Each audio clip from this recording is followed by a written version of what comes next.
Hello, everyone. I'm Jim Garrison. I want to welcome you to this session of Humanity Rising.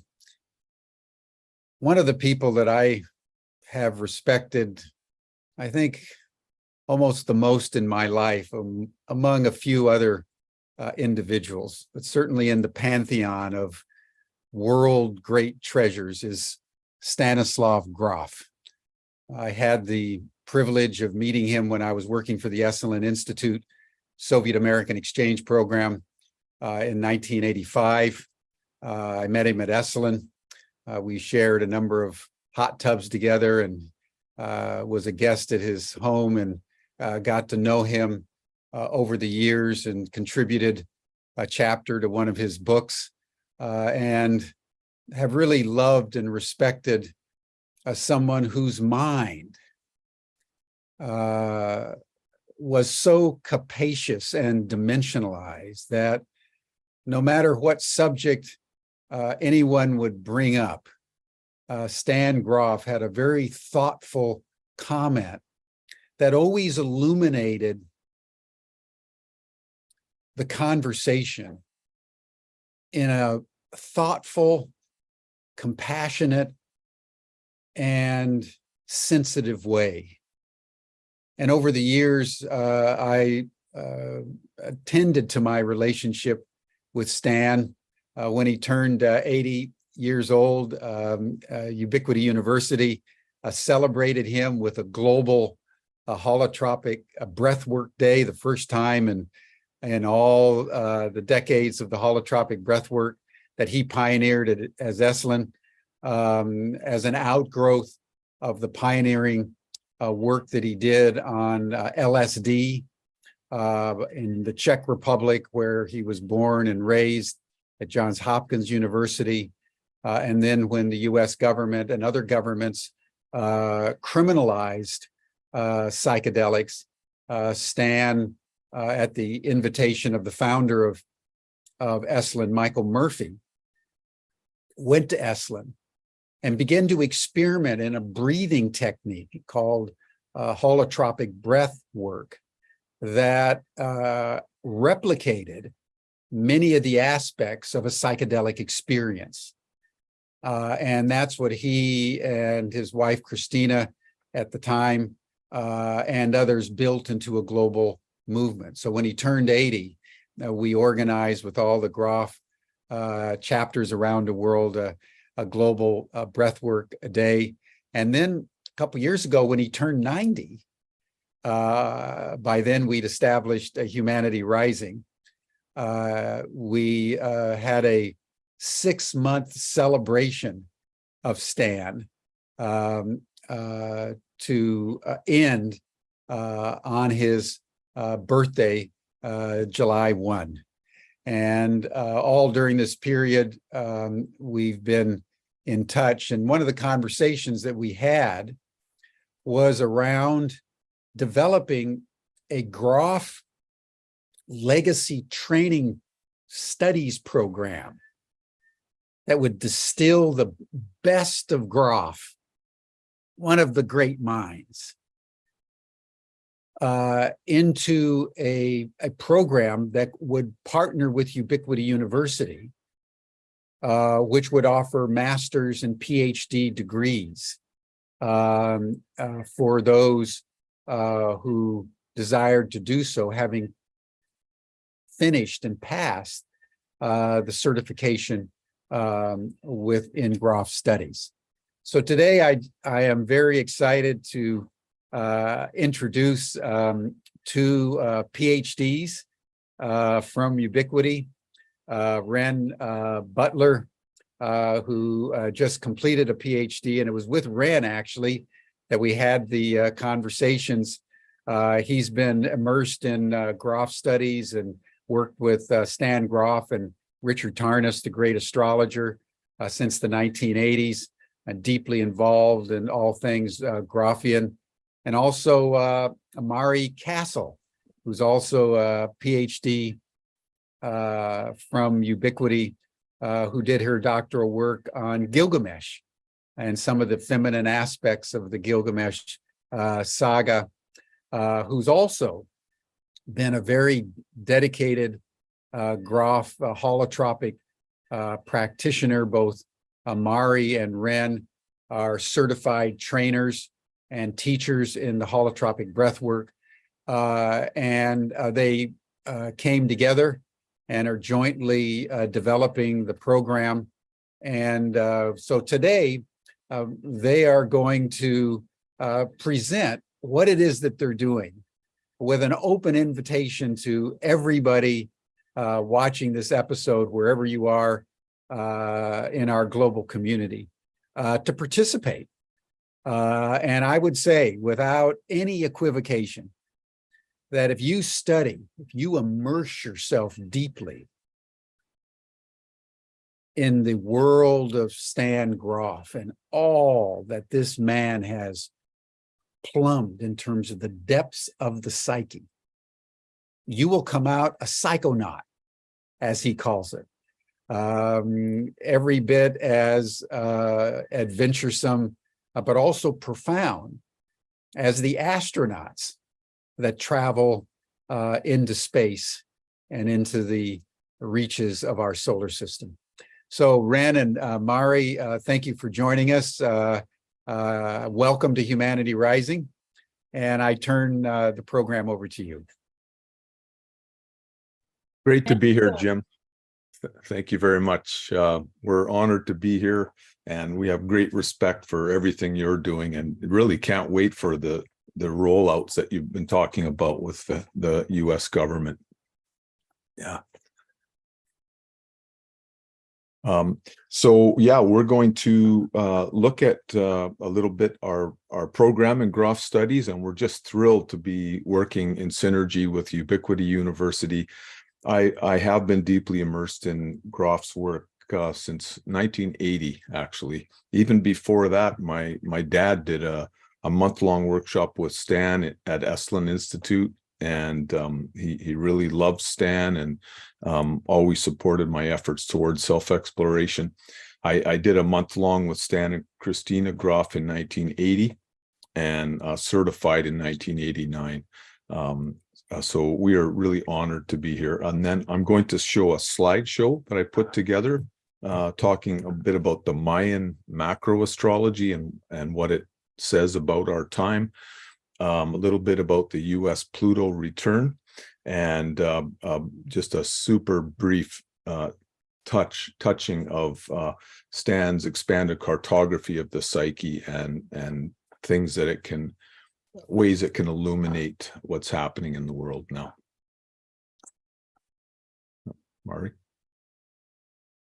Thanks, Renn. And thank you so much, Jim, for having us on the Humanity Rising call. It's really great to be here. I'm just thrilled to be a part of this. I started with the Holotropic Breathwork back in 1999. It was sort of by chance that I decided to go to this workshop with Jack Cornfield and Stanislav Grof. I really had no idea who either of them were. It's called Insight and Opening. It was in Yucca Valley in Joshua Tree, California. And my life was never the same after that week. I was transformed in so many ways. One of those things people say you can never go back. It's kind of how it went for me. And I was immediately interested in the training and continued with that for a couple of years, while I also studied Oriental medicine, so Chinese medicine, acupuncture. And I was really able to combine the philosophical perspectives or even the physiological perspectives of breath work with the energy in the body. So it was a great combination for me in my studies. And then I was so interested and intrigued by Stan's work and research that I decided to move towards transpersonal psychology and got my master's degree there. And then went on to Ubiquity University to really deepen into the experiences that I had. I was able to do a lot more depth, the research, really integrating not only the archetypal and mythological experiences that came forward for me, but to also create more ideas out of that, have more of a foundation for the energy moving through our body and connecting that energy to ancient mythological stories, particularly the goddess Inanna from the Sumerian culture, and using Carl Jung's individuation theory and his use of archetypes and Joseph Campbell's myths. So, and then just I feel this connection here with Ubiquity, with Renn, all coming together is just a great culmination, full circle for me. So, yeah, we're going to go ahead and go into the program, Renn. Yes. Yeah. Thank you, Mari.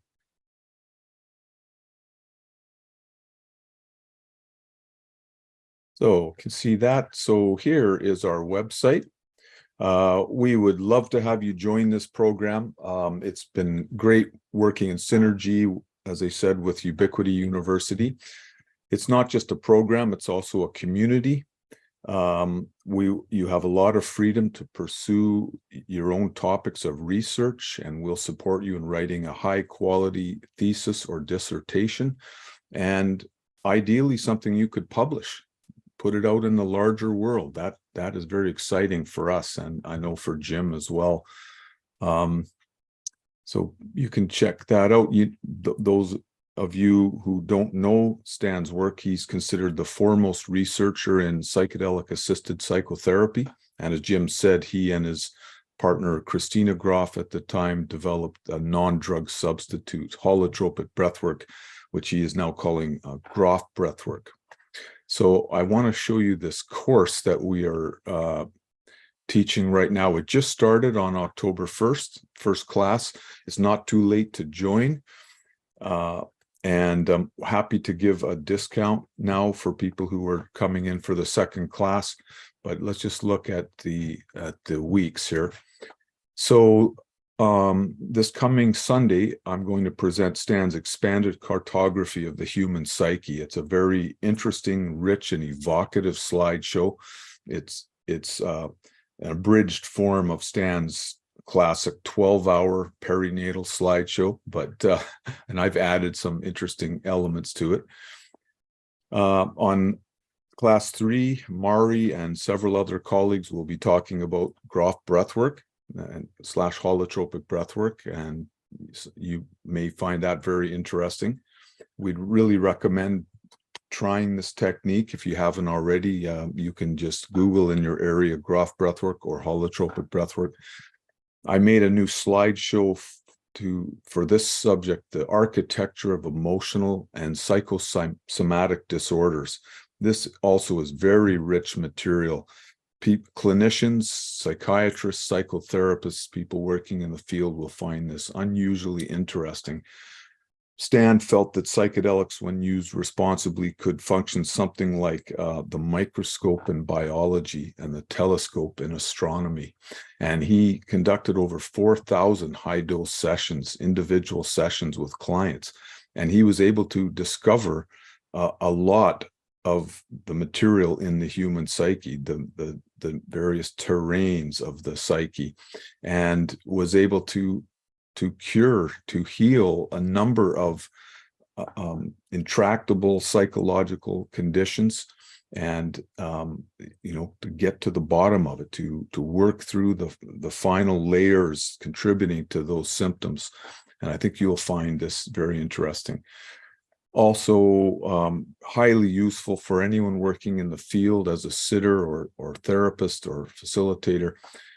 This class 5 will talk about the therapeutic mechanisms that Grof discovered. Some of these you will know, others you may intuit but haven't articulated yet, and also various problems and interventions for dealing with those issues when they surface. Our colleague Jay Dufresneau, and he's involved in this program as well. We're very proud to be working with Jay, who's leading the Grof Legacy Training USA, and I highly recommend that training or any of the trainings around the world, Grof Legacy trainings. If you're in the United States, that would be a fantastic one to do. So he'll talk about spiritual emergency, this term that Stan and Christina coined, and this is a very important thing for people to know.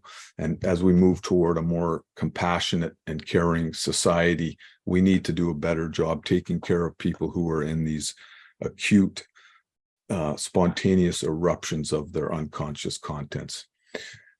Class 7 with some really brilliant colleagues here, real honor to work with them. We'll talk about archetypal and holotropic astrology, Stan's work with Richard Tarnas, and how this new school of astrology can be used to illuminate the material that comes up in sessions, in psychedelic sessions or breathwork sessions, as well as dreams. And then finally, in class 8, I will present a slideshow and Jay will be making comments. We'll talk about the cosmic game based on Stan's classic book from 1998. I call this the book of the millennium.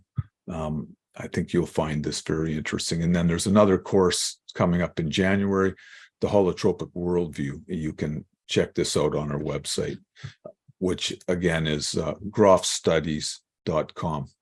Do you want to add anything, Mari? Well, I just wanted to add that if you go on to the PhD or master's program pages, that we have some elective courses as well. And I'll be teaching a course November 21st. It would be a 1-credit elective. It's online.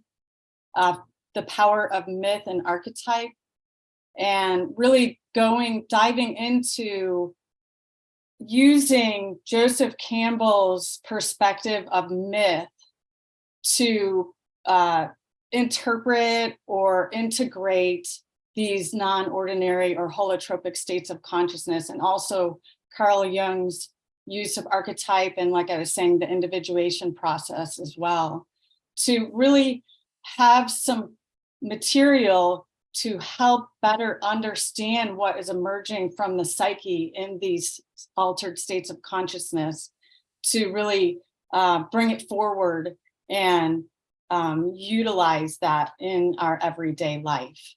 And I'm super excited about that. And then another course, and then Renn and I are hosting a retreat in Oregon, in the coastal rainforest, my favorite place on earth. So you can check that out online, read about that, and just reach out if you have any questions. Thanks, Renn. I highly recommend Mari's course, and she's doing another one, Connecting Nature with Our Inner God and Goddess, in April. And these experiential workshops in Grof Breathwork will be really wonderful. It'd be great if you wanted to come. Okay, so this is a real honor, really fun opportunity. Thanks again to Jim. So now I'm going to look at our slideshow.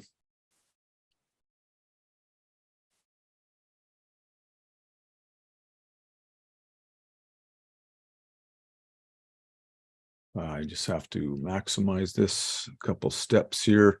This is the Master Stan,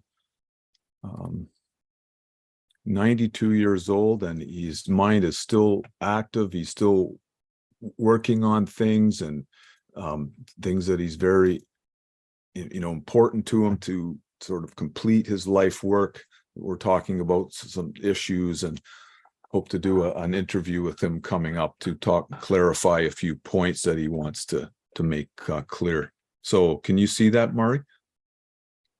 Okay.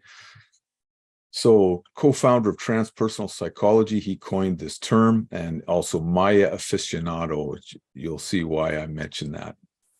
Here's Rick Tarnas, beautiful very handsome picture of him back in the early 90s. He wrote Passion of the Western Mind and Cosmos and Psyche. In their work together, they came to feel and see that archetypal astrology functions something like a Rosetta Stone of the psyche. It was the one system that could successfully predict the content and timing of the material that emerges in holotropic states.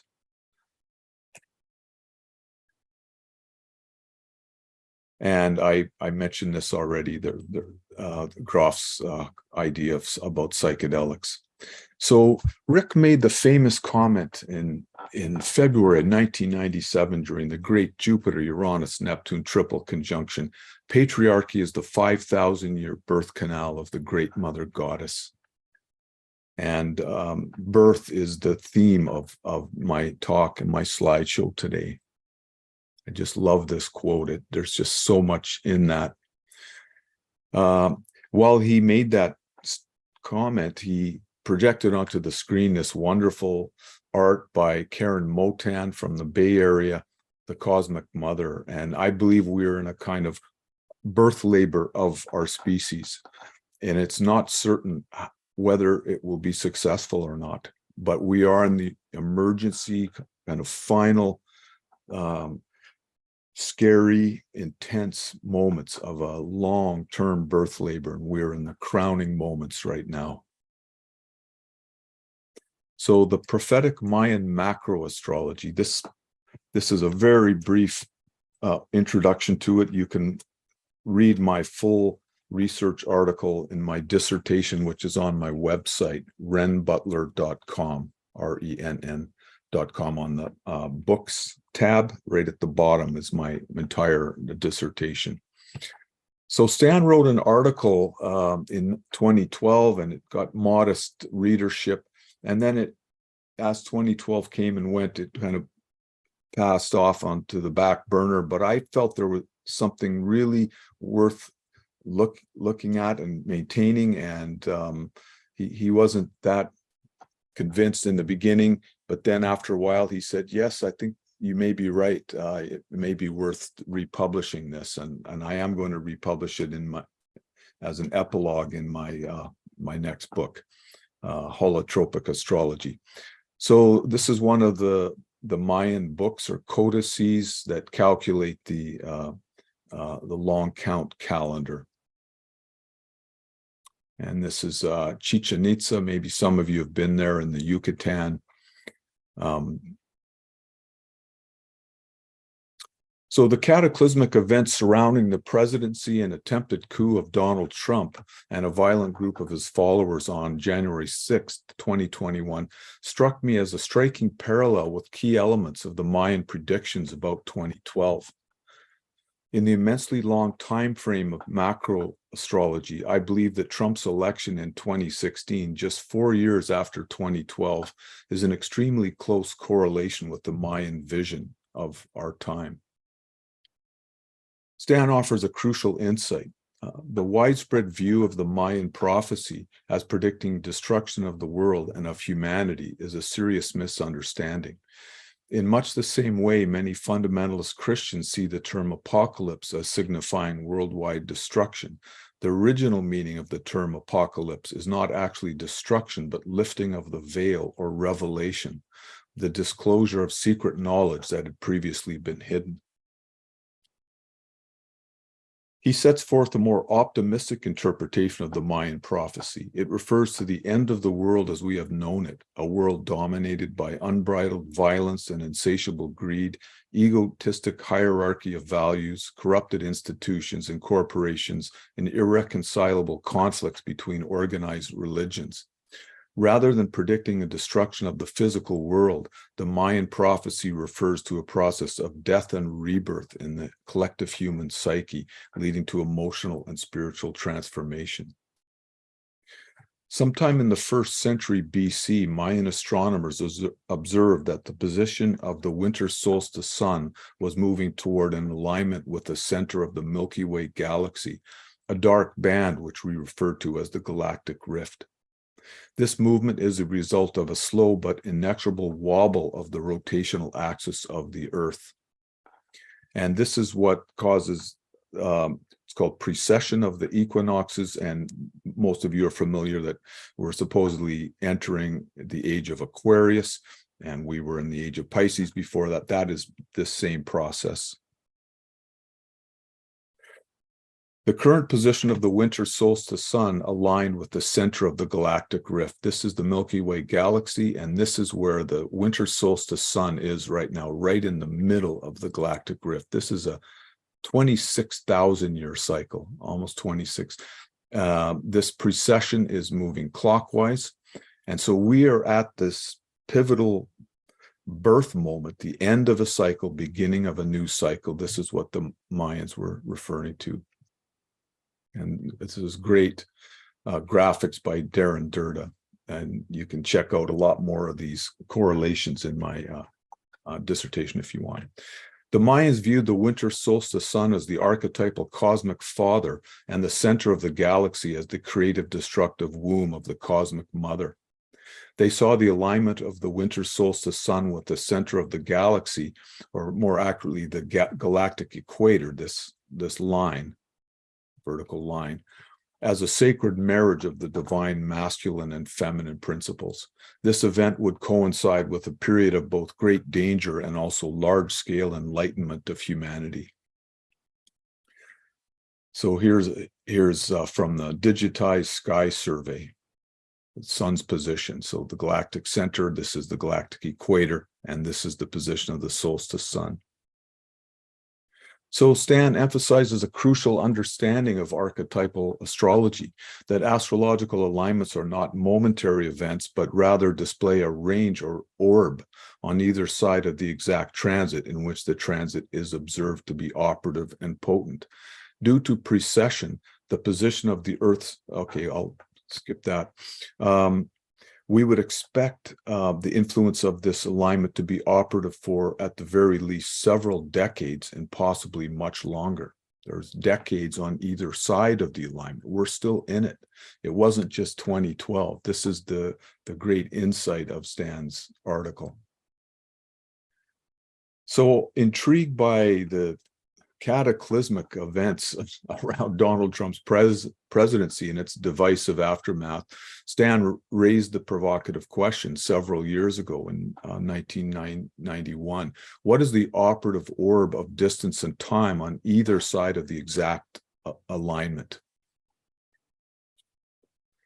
I would like to propose the exact conjunction would be the period when the solstice sun falls right within the galactic rift. The rift is here and the sun is, say, that wide, and it is exactly within it. That is a period that lasts for 34.7 years. So that would span the years 1978 to 2047. So just 2 years after 1978, in 1980, President Reagan was elected and began a massive buildup of the U.S. nuclear arsenal, leading to worldwide apocalyptic fears of nuclear holocaust and nuclear winter. This alarming period contributed to a determined feeling among many people around the world that humanity would need to fundamentally evolve or face certain annihilation. The whole evolutionary process got taken up a notch right around that period. It was kind of like hitting the gas, you could say. To return to our discussion of Donald Trump, especially fascinating in Grof's article is his account of the Maya prophecy, in which the hero twins Hunahpu and Xbalanque must battle a demonic figure known as Seven Macaw. He is described as a vain, selfish, and impulsive ruler who represents the ego archetype that is dominant at the end of the cycle. Seven Macaw seems to have an archetypal parallel in the New Testament, the end-time ruler or the beast, also known as Antichrist. The Mayan codices describe Seven Macaw as a vain, selfish, and impulsive ruler, as I said, a pretender who represents the ego archetype that is dominant at the end of the cycle. For many, the seditious and dictatorial actions of the former president in his attempts to undermine the democratic process and hold on to power at all costs by disseminating dangerous lies about the lost election is a remarkable synchronicity.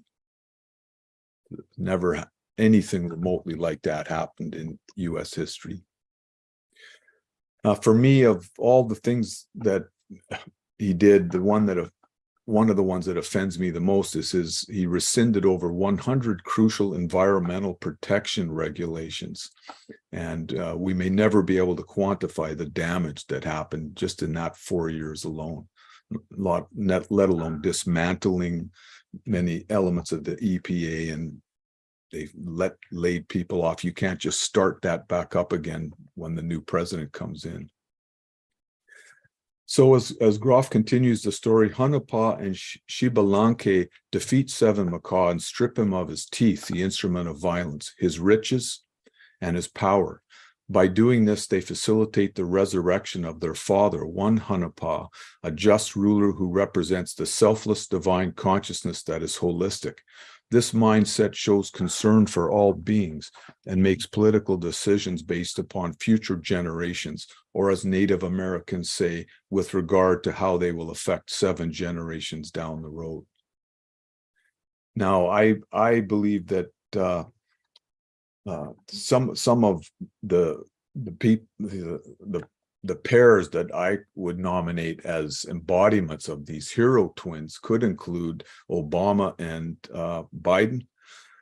In a sense, they bookended Trump, but Obama helped to bring the rise of Trump and the racist tendencies in that side of the American psyche, and then Biden kind of shut him down by decisively winning the election.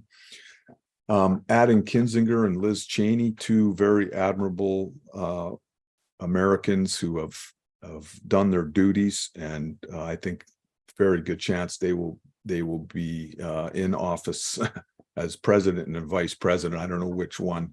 It won't be too long, somewhere down the road. Just like Obama was the single senator who voted against the Iraq invasion in 2003, and then 5 years later he was president. I believe that Cheney and Kinzinger will most likely be the winning Republican team in a few cycles down the road.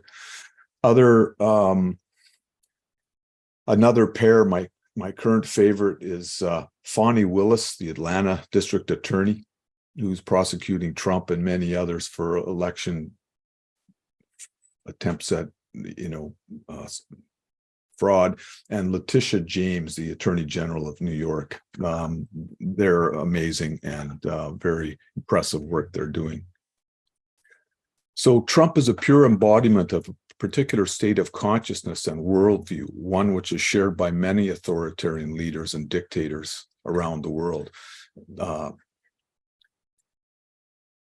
Thus, perhaps the life-supporting impulses symbolized by the Maya story of the hero twins will manifest not only in the political realm, but in the emergence of a new cultural paradigm and state of consciousness. If so, then the groundbreaking research of Grof and Tarnas in unveiling important elements of the new holotropic worldview is deserving of mention. The actions of so many U.S. state election officials and judges in upholding the integrity of the free and fair election of 2020 will go down in history as pivotal in preventing a catastrophic breakdown of American democracy. This heroic faith and loyalty was demonstrated by many Republicans, even Trump-appointed judges, though many others have failed in their duty. As Tarnas said in a personal email, the moral center held. It was very close. So a couple pictures from Mayan art. Much of their art depicts scenes of death and rebirth, and Stan says this seems to confirm that their worldview suggests transformation rather than destruction. And then briefly, a bit wider orb or allowable operative range could be when this is the galactic rift here, when the solstice sun begins to touch it. on either side. That would be a little bit wider, and this would span the years 1940 to 2085. So just before that, nuclear developed in Germany, 1938, and World War II began. Next year, the deadliest conflict in human history, ending in the dropping of the atomic bombs. And this convinced many people that we would have to fundamentally evolve, or we will face dire consequences as a species. And we're still under the threat of nuclear proliferation. As Einstein said, the unleashed power of the atom has changed everything save our modes of thinking, and we thus drift toward unparalleled catastrophe. So the threat of nuclear annihilation, the world wars, the Holocaust, and other mass genocides, and the escalating degradation of our air, water, and soil serve important roles in forcing us to look at the shadow side of our human nature and attempt to stop repeating the mistakes of the past. These collective pressures help to drive the evolutionary healing process forward, both in individuals and in society. It is interesting that also in 1938, I believe 1 month later or earlier, I forget, the same in the fall of 38, Albert Hofmann first synthesized LSD, and this would play a fundamental role in Grof's discovery of the expanded cartography of the psyche and the birth of transpersonal psychology. That's pretty remarkable. LSD discovered and nuclear fission the same year. We clearly face many serious and escalating societal and ecological challenges. There is much work yet to be done. However, I feel that we may deserve at this moment a small sense of accomplishment for surviving this recent alarming threat to the world's most influential democracy. I'm talking about the insurrection in 2001. I believe it was a dangerous and pivotal moment in the evolution of humanity, and we may have passed the test, but remembered to vote. As Churchill said in 1942, after the Second Battle of El Alamein, "Now this is not the end, it is not even the beginning of the end, but it is perhaps the end of the beginning." I believe that's where we are in this long death-rebirth process.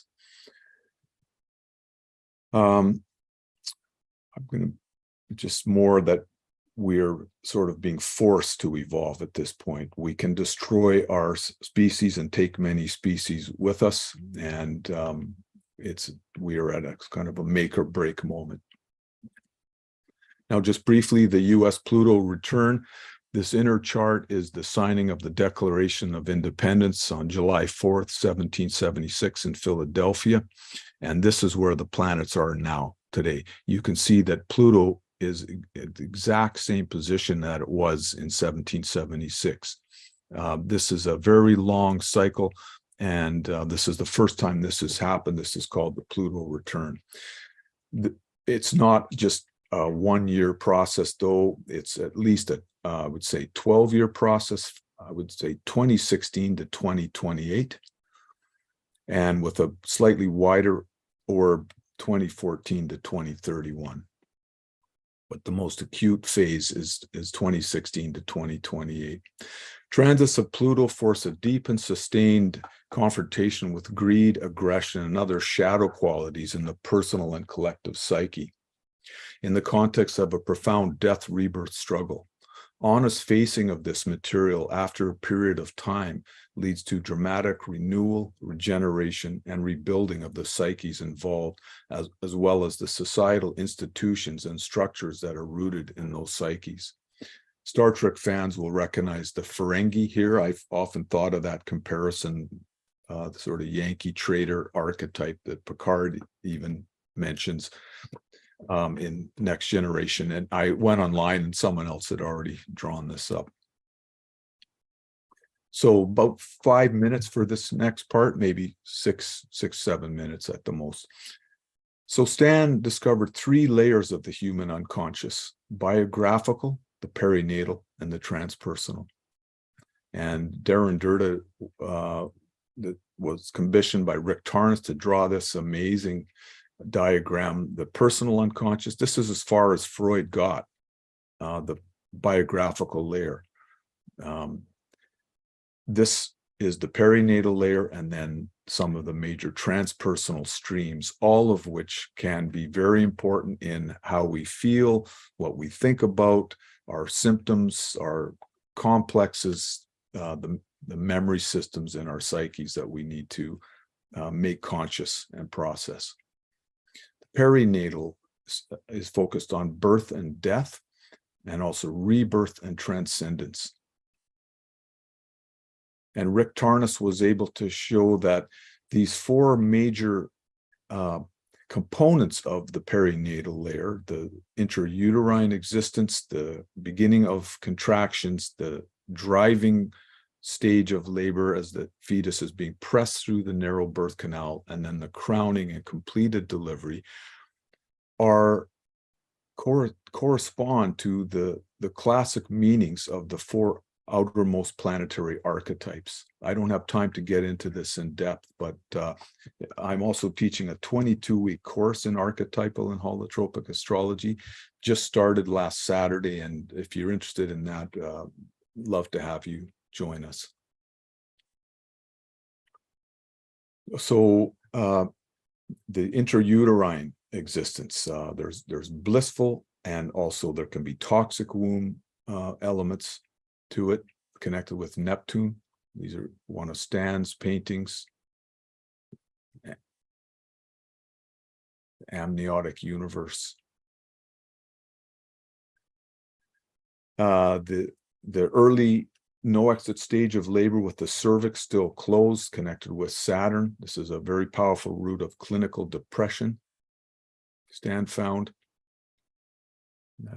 Descent into the maelstrom, the onset of the labor, this sense of compression.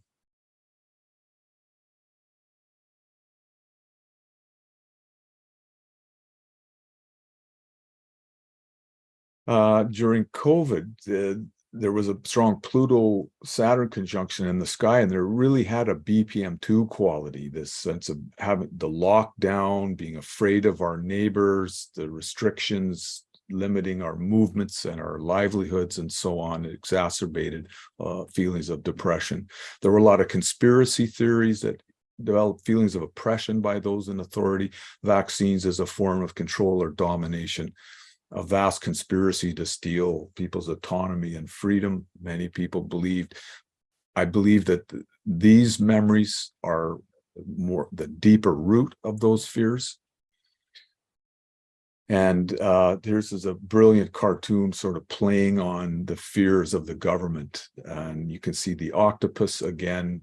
This is how people can be led to believe that a group is out to get them, because they already have the memories of that in their psyche, of a once friendly force now becoming a constricting force based on labor, memory of labor. From the conservative perspective, Trump's projection of strength was an admirable virtue, a necessary hardening of defensive boundaries. Another interesting cartoon. And then I just added this one in about an hour ago. Matt Gaetz basically sinking the Republican ship, sort of. Yeah.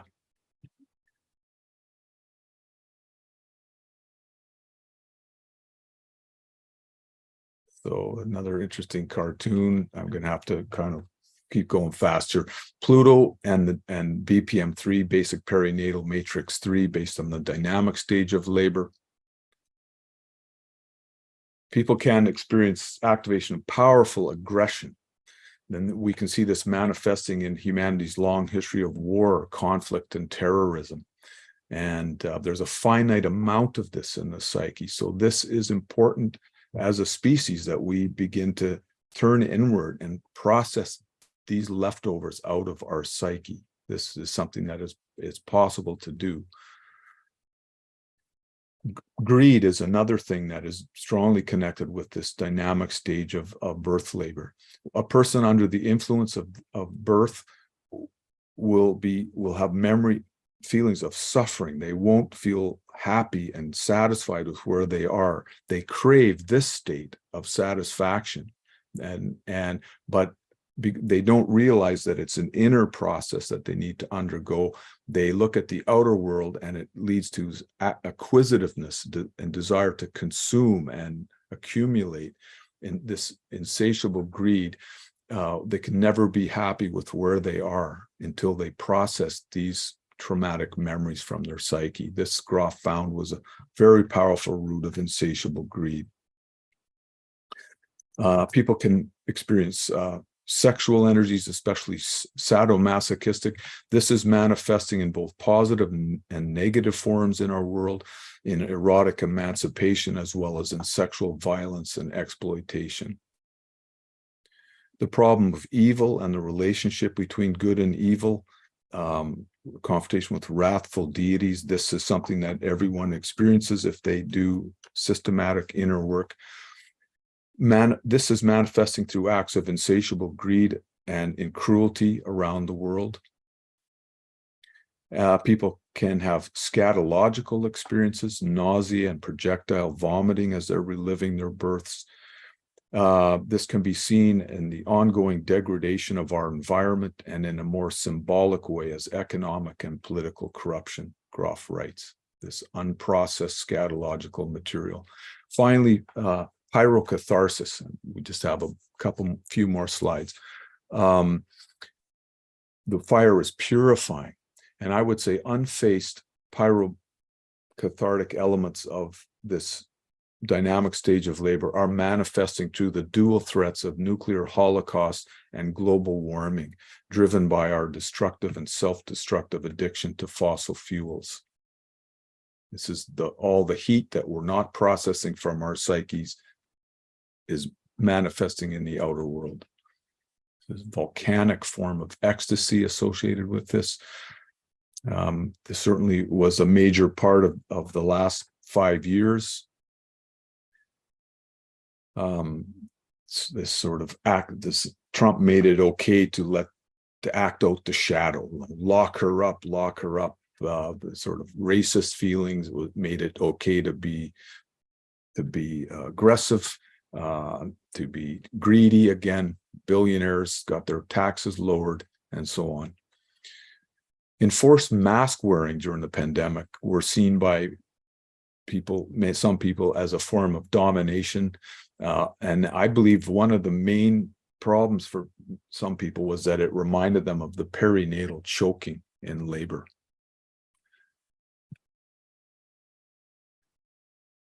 So I mentioned that already.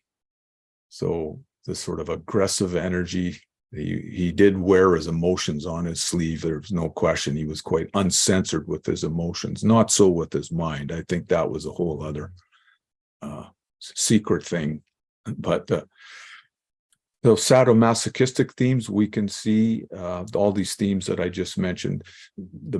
Many see that some members of the GOP prostituting themselves for short-term gain.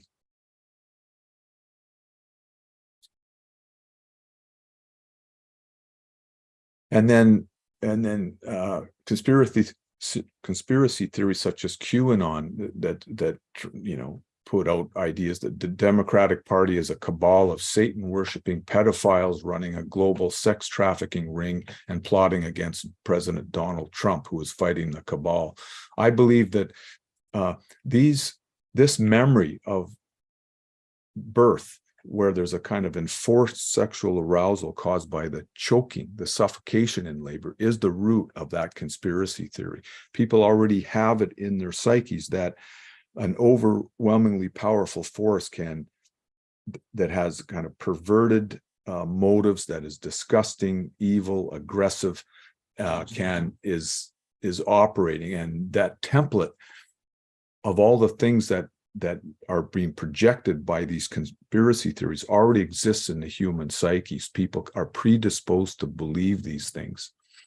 And I believe that the long-term solution is the psychedelic renaissance will allow people to process these leftovers from their psyche so they don't need to project them out into the world.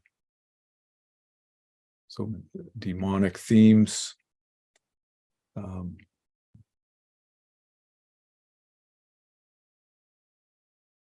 then from the conservative perspective, they see it as a battle between good and evil. The liberal atheist agenda trying to steal Christmas, Jesus, God. And this is a very deeply felt thing for many people, many more conservative members of society. The tendency towards splitting and othering, projection of one's shadow material onto other people. This sort of vast conspiracy projections. Scatological themes, almost universal perception of breakdown and corruption among everyone in society right now. And then some really interesting, I won't read these from a liberal perspective, like Giuliani's shady lawyering, his oozing hair dye. I remember that. And then permission to pollute the air, water, and soil during the Trump presidency.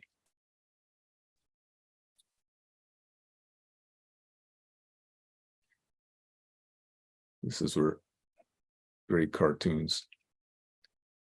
And then from the conservative perspective, seeing Washington as a fetid swamp, also the huge dumps of votes. I thought that was an interesting kind of word association there. And so here's that image, remember, of sort of going down the drain, the beginning of labor. That one there. And then finally, the pyrocathartic themes, the outgoing president attempting to burn down the system in spite, as he, was telling the lies about the election, the scorched earth policy. And I think Matt Gaetz is fulfilling that same function right now. From the conservative perspective, the out-of-control acts of arson during the anti-police brutality marches, this was not a good thing. These acts of arson, that didn't help the liberal cause, and they saw Trump as a great purifier. Whoops. A great purifier. So we crave this purification of the pyrocatharsis, but it has to come from the inside. No one in the outside can actually do it.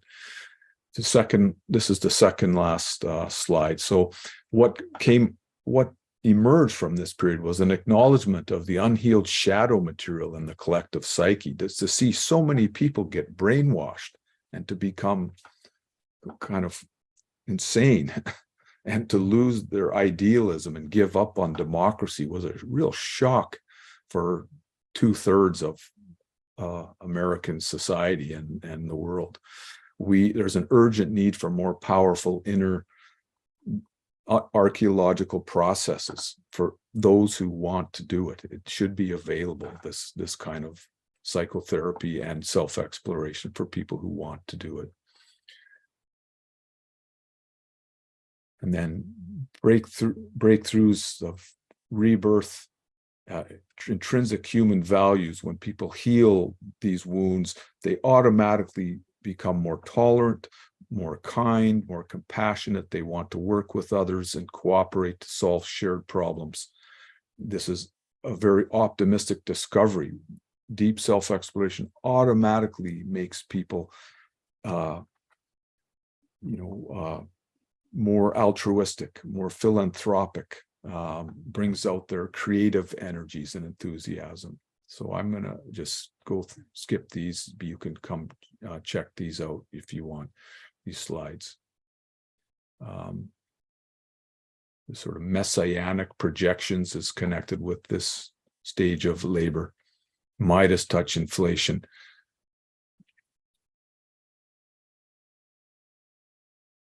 And then there were some breakthroughs in the last few years. Kamala Harris, some watered down Green New Deal. We need much more of this work toward renewable energy.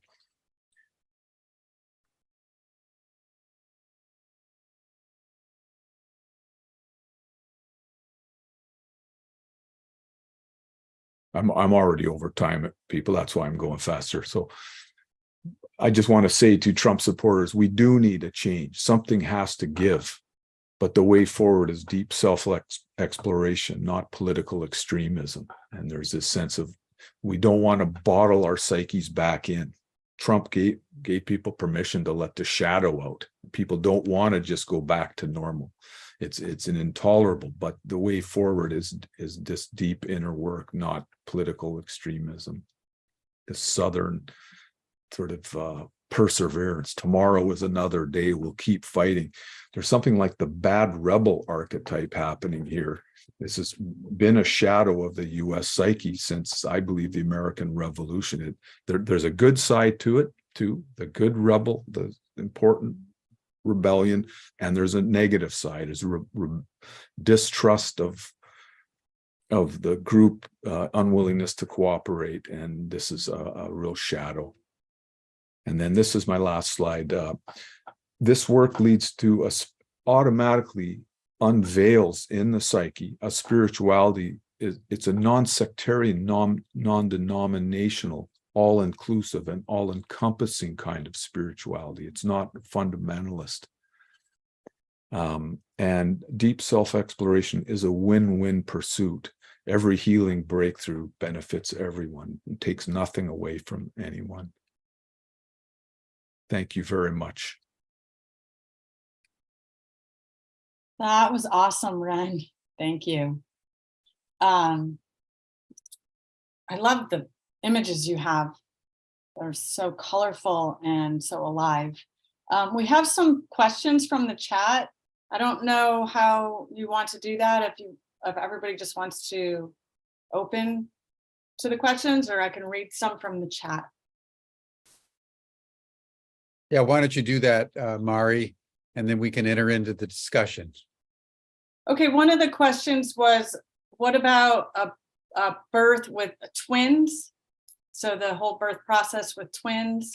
And I was explaining, we're talking about more of a collective perspective here, but people had some questions also on breech birth or using forceps. And another, Carlos, I believe, was asking about your chart, the astrological chart that you showed.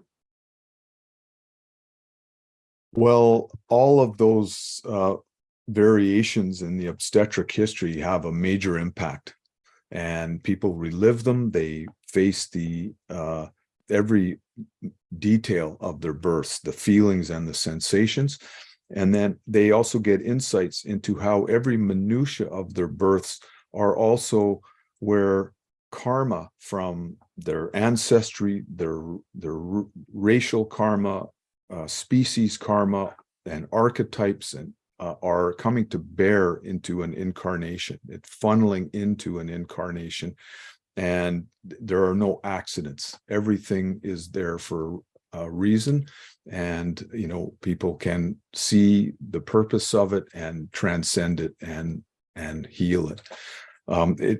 We don't have time to get into the details of each one of those that you brought up, but come join our 8-week Grof Studies course. We'll have more time. We'll have a Q&A at the end of each one of those classes. Someone commented, I thought this was interesting. The ETs are the forceps, perhaps. I noted that. Yeah. They're obviously here to help us. If they wanted to hurt us, they could have done it already. So I'm sure it's some kind of a wake up or assistance or hello. Just to deepen that particular point, Renn and Mari, I was so struck, Renn, by this Mayan framing and the alignment of the sun with the rift of the Milky Way right at this moment in time. And so you have, the 2012 prophecies, you have this upsurge of extraterrestrial contact and communication. You now have the US government beginning a process of releasing the evidence that we are not alone to the public.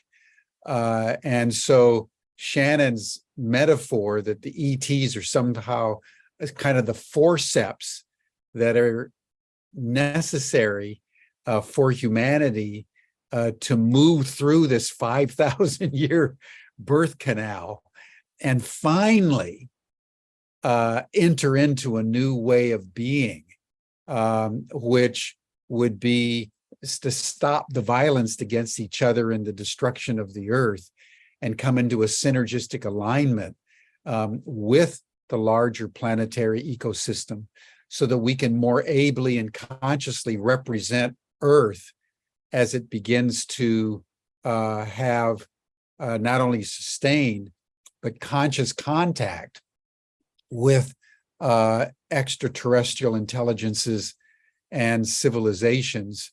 I'm just very intrigued at the deep, deep archetypal and cosmic astrological synergies that seem to be unfolding like right now on planet Earth.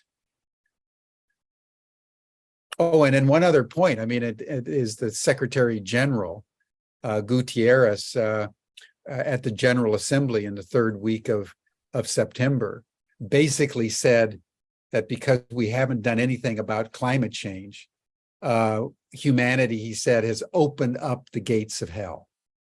So you have this deeply paradoxical, contradictory reality where we're literally teetering on the brink of either self-destruction or global breakthrough. It couldn't be more stark than it is right now in human history and in terms of the fate of the planet. Yeah, so well said. I feel that way too. Stan writes that it's a kind of a race against time between things that are part of the problem and things that are part of the solution. And Exactly. we need to get ahead of the wave of the destructive and self-destructive and suicidal, frankly, tendencies of our species. The interesting what you said about the connecting with the ETs in our time with this Mayan conjunction happening now. Half a cycle ago was the beginning of agriculture and also the first human temples of Göbekli Tepe. That's when these rocks were erected. Half a cycle ago, there's an ascending vector during these moments. And 1/4 of a cycle ago corresponds to the great stone circles and lines that were developed, that were erected all around the Mediterranean. And so there was another, at that time, ascending vector, and we're in that again now. So it's a time of great transcendence, potentially. Yeah, that's when the sun was at the bottom of the rift. Right, the agriculture. You're showing it at the top. Revolution. Yeah, 12,000 years ago. Yeah, very good point. I hadn't thought about that. That's really great. Thank you. Welcome. And then 6,000 years ago, there was this other surge, in the beginning of civilization as we know it in this current cycle. Yeah. And all the monumental, like the pyramids and so forth and so on, Stonehenge, Teotihuacan, the pyramids in Egypt, all came about around that time. So that's very, very interesting. Yeah, it was also the beginning of the Bronze Age, and at the very end of it, or the Copper Age rather, and at the very end of it, the Bronze Age corresponds to that quarter cycle. The 1/8 cycle lines up with the beginning of the Iron Age. So you think about those such fundamental changes in our civilization, these core elements that we worked with. First, it was stone, and then came those three compounds metals. And, to your PhD dissertation, Mari, then the Gilgamesh epic was about, 3,000, 2,500 BC. So that would have corresponded with that kind of 9 o'clock point in the human journey. Right. And as we noted and shared because you helped me on with my dissertation as my content specialist. If I'm not telling any secrets here, that was the seeding of the patriarchal era. Yeah. That and his his tearing down of the cedar forest, his rejecting the goddess, the sacred marriage ritual, and his tyrant, being complete tyrant. Yes. Yeah. And so it shows that, at these major rites of passage, humanity can choose the wrong fork. I mean, look at the price humanity has paid for the choice that was collectively made to go into a patriarchal mode as opposed to a more egalitarian, masculine and feminine balanced kind of modality, more the Anana modality at that time. So as you were saying, Renn, earlier, choices matter. Because these choices then determine how humanity and how us as individuals orient ourselves to the range of possibilities. What Rick Tarnas calls it, the valence, the multi-dimensional valences of these archetypal patterns. They're very open to interpretation and ultimately choice. And then as you choose, the law of unintended consequences begins to take hold until you come to that next opportunity for realignment. And that's where we are. Right. And I believe that is the great gift of depth psychology.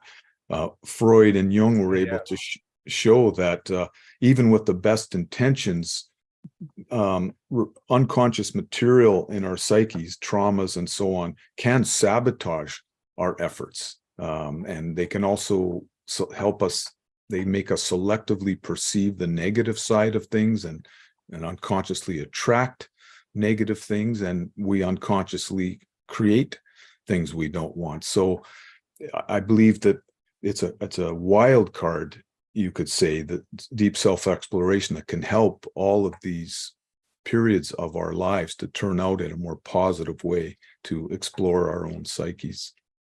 Yeah. So in regard to choice, right, and the birth matrix, Stan's birth matrix, and as you know, I've given that talk so many times as well, and it's so rich and can be so powerful for people that have never heard that before. But I am always thinking and sharing about C-section births, because that's something that we don't have a choice, right? It's sort of put on us. And that perspective collectively, I think, is really interesting. I feel like maybe the pharmaceuticals has something to do with that, that sort of, just washes us over. We're not that conscious, depending on what pharmaceutical drugs you're taking or whatnot, but it's true that a lot of them are masking our emotions and keeping us from being fully conscious and fully engaged in our everyday life, going through the tunnel, right? Pushing through instead of just jumping over. Yeah, yes, very good point. Stan writes that it's probably no accident that the era of widespread addiction corresponds to the period of when babies were born with widespread use of anesthetic, general anesthetic, and so we're programmed on a cellular level to seek to escape suffering and struggle through medication. And it's something that we have to get beyond. Yeah. Psychedelics have just the opposite effect. They are an uncovering process. They help us to feel our pain and our suffering, which automatically leads to good things, to transcendence. But these antidepressants and tranquilizers and so on, they cover our psyches. So Mary, why don't you continue with some of the questions that you've noted? Well, I just noted that Kat posted a link about C-sections, what to know about C-sections and recovery. That sounds really interesting. Maybe the unveiling of the UFOs will be a C-section birth for humanity. And that was just a comment. Where can I learn more about how birth trauma can shape a person's destiny? Any thoughts on that, Renn? Yeah, I would recommend taking our course. Any of Grof's books would be great. Realms of the Human Unconscious is good. The Adventure of Self-Discovery, I love that one. Or if you're a clinician, LSD psychotherapy. I'm going to post on the Facebook group Archetypal Astrology and Transpersonal Psychology, my glossary of terms for transpersonal psychology, and I have a medium long section there on cesarean birth, so people can check that out. Say again, Renn, you have a whole section on cesarean birth? Yeah, it's in my glossary of terms. There's quite a big difference psychologically between an elective cesarean and an emergency cesarean. So I talk about those differences. This is from Stan's work. Yeah. But I would imagine, given the centrality of the perinatal matrix and the 4 stages, that if you have a C-section, it somehow cuts through, literally, the natural processes that are embedded in the kind of the cosmic birth canal process that babies go through. And I would wonder whether there's any research or archetypally what would be predicted for babies that are born by C-section and thereby miss that final Plutonian and Uranian matrix. there is a book, Adventures of, it's called A Different Doorway, Adventures of a Caesarean Born. That's the one I know about. It's at least 3 decades old. Yeah, there is quite a difference. On the positive side, a person would have less birth trauma, so more access to transpersonal states. On the difficult side, people sometimes have trouble knowing their boundaries, and they may have trouble staying grounded and facing their own material. Like when you go through the birth canal, it's jammed into your psyche and your body. You know that there are issues within yourself you need to process. The elective cesarean person might be more open, but more tendency sometimes to project outward onto society and maybe get involved in ideologies and sort of see their liberation more in the outer world. It's like the karmas aren't imprinted directly into the individual where they can be and processed through. That's just a small amount of what I write about in the philosophy. Do you have any insight, Mari?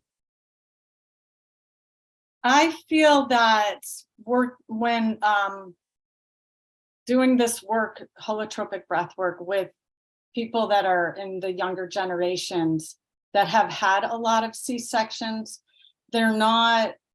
It's about 1/3, as I understand it.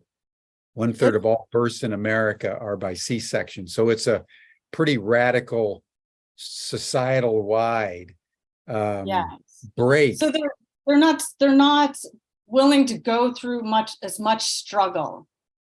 That's why I was saying, just giving the perspective that they're not as pushing on through. You have to think about like the whole birth experience, right? It's a death rebirth experience, and you're going through and pushing. So there's less struggle or less interest and effort and struggle. Things are more like, we can use the word entitlement. right?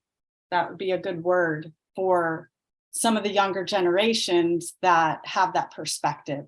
It's just given to them. It's handed to them. They don't have to work for it. I think that we can agree that that's from, being older, that the younger generations aren't really, it's more like everything they have is sort of given to them and it's expected. I mean, I'm just giving a general perspective on that, right? That's all we're doing. It's all in the spirit of truth pursued, not truth possessed. But it's given what we're talking about here about the perinatal matrices, it's an important consideration for society that 35% of all births now don't go through that process. So what you're both saying on the one hand positively, Renn, that they may be more open to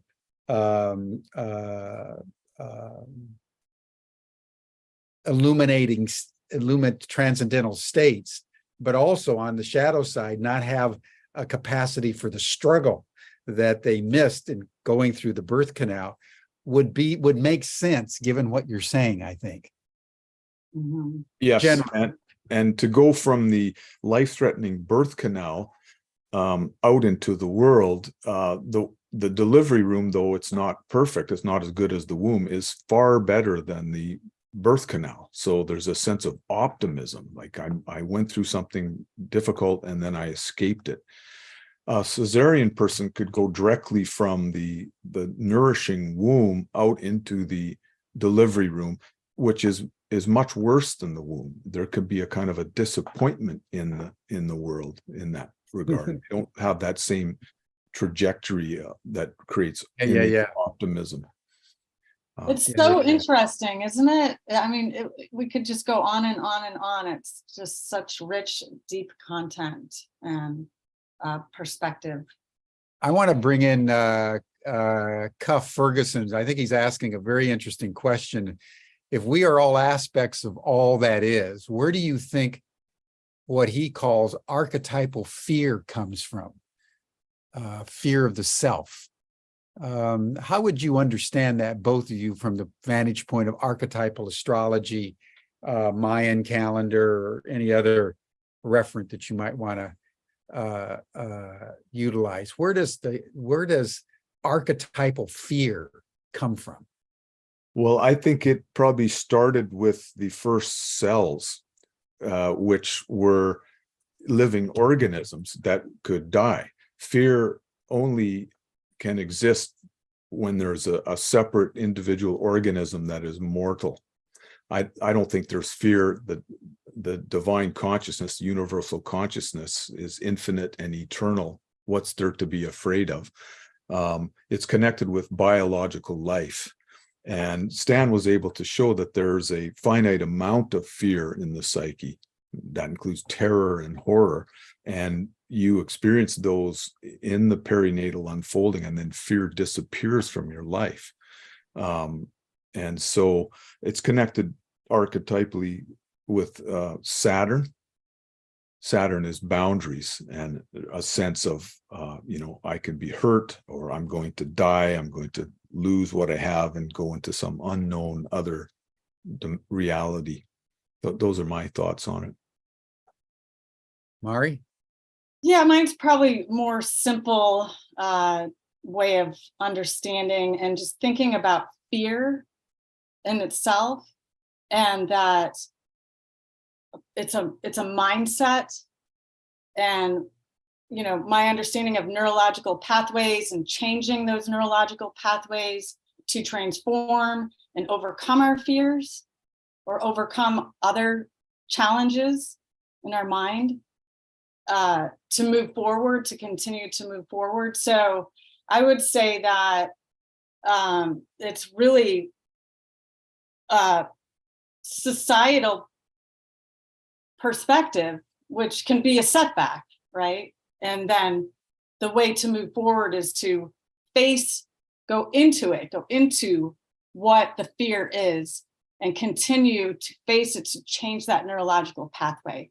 So it could be the same thing for the collective, that we all have to do the inner work to overcome all of these fears. Mm-hmm. Mm-hmm. Yeah, and like scary dreams are basically trying to get us to feel our fear. So we don't want to talk ourselves out of that fear. We want to let it happen. That's a beneficial process. And I'm just going to say, I know the goddess can be very scary in, archetypically, and like Kali or something, right? But even Sure. like from the Bible's perspective. Yeah. Well, one of the chats earlier in your conversation made that point, that, there's these horrors of patriarchy, but there's also the extraordinary shadow side of the matriarchy and the goddesses. When you look at some of the women who've been political leaders, even if in our own time, they can be pretty horrendous in their own right. So that's a very important point. No aspect of reality is immune from the light and shadow aspects of what it means to be consciously alive. And I think you're making a really profound point, actually, Renn, to Cuff's question. It probably started with the first cell.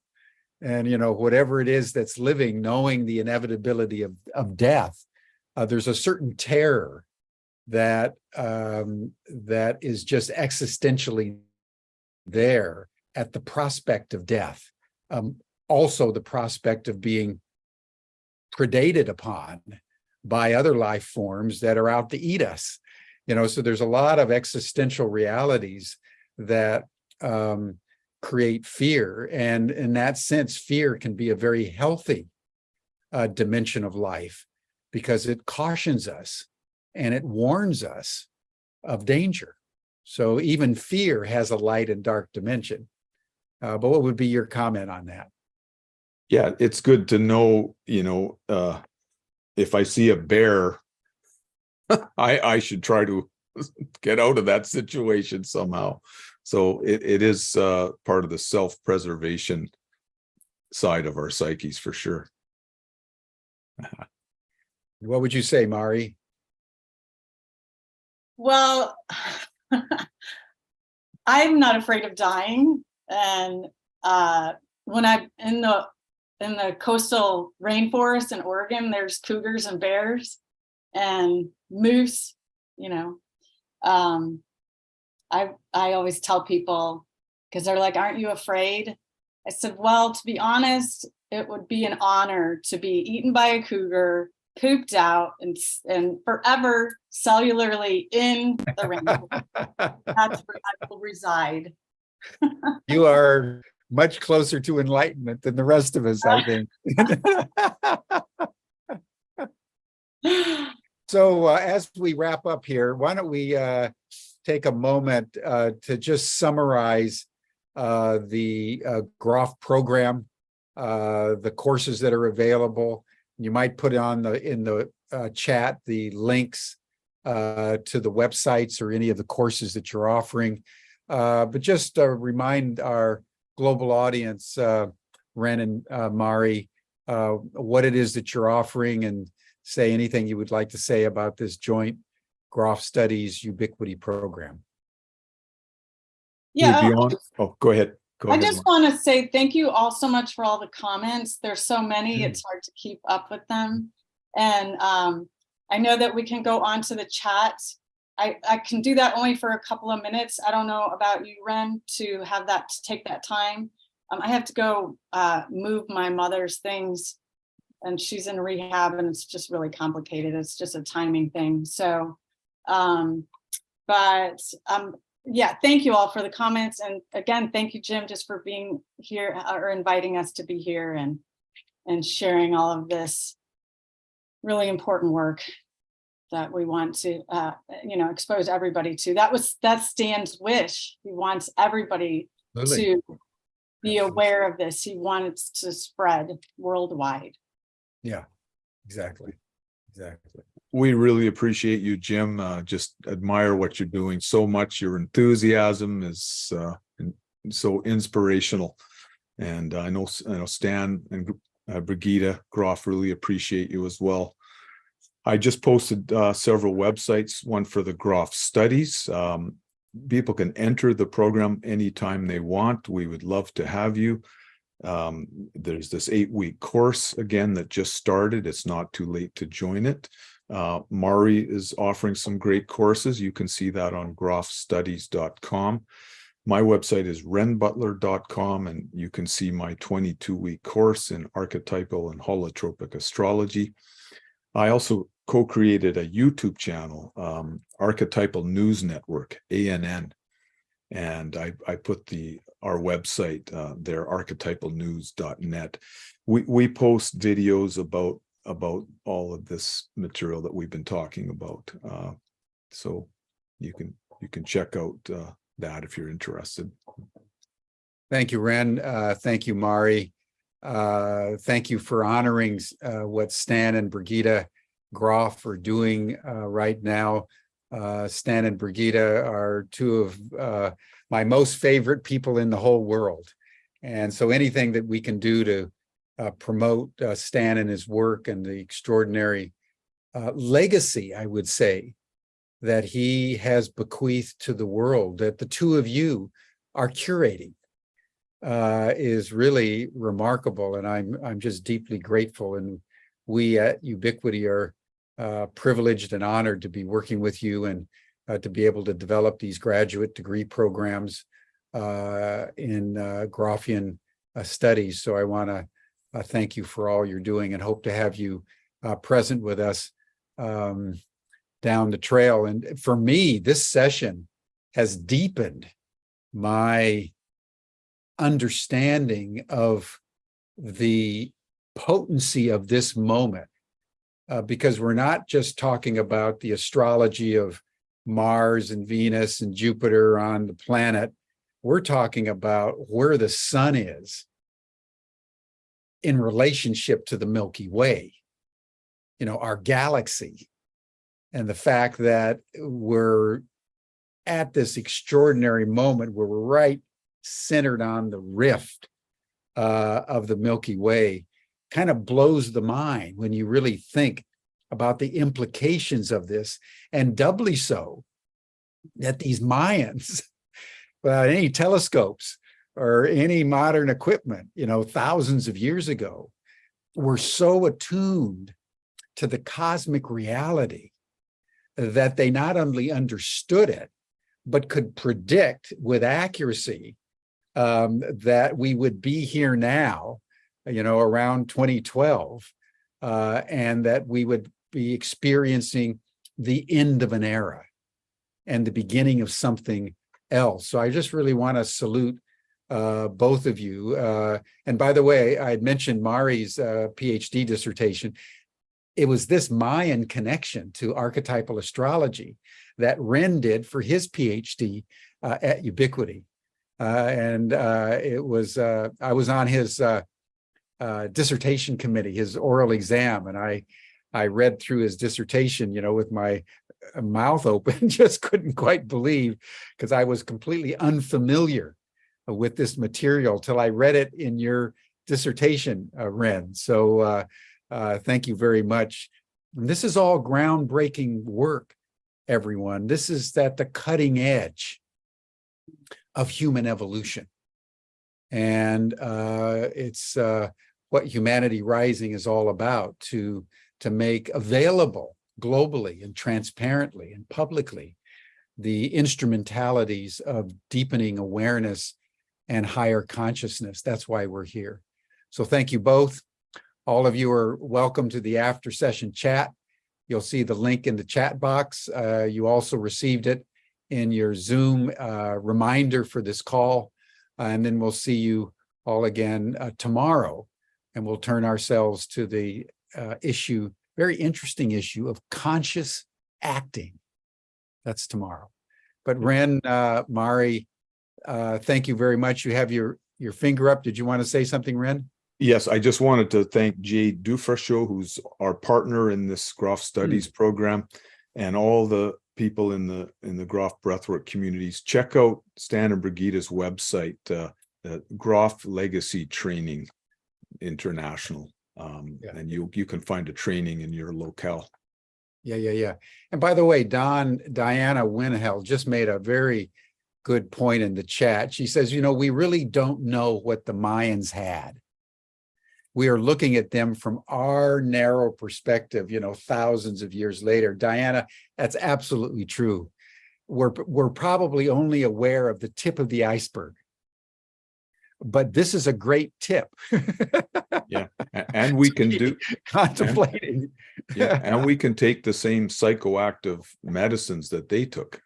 We know they took many, and we can take the same ones. So I don't think it's impossible that we could reach some of the same insights. Yeah, good point. Thank you, everyone. See you tomorrow.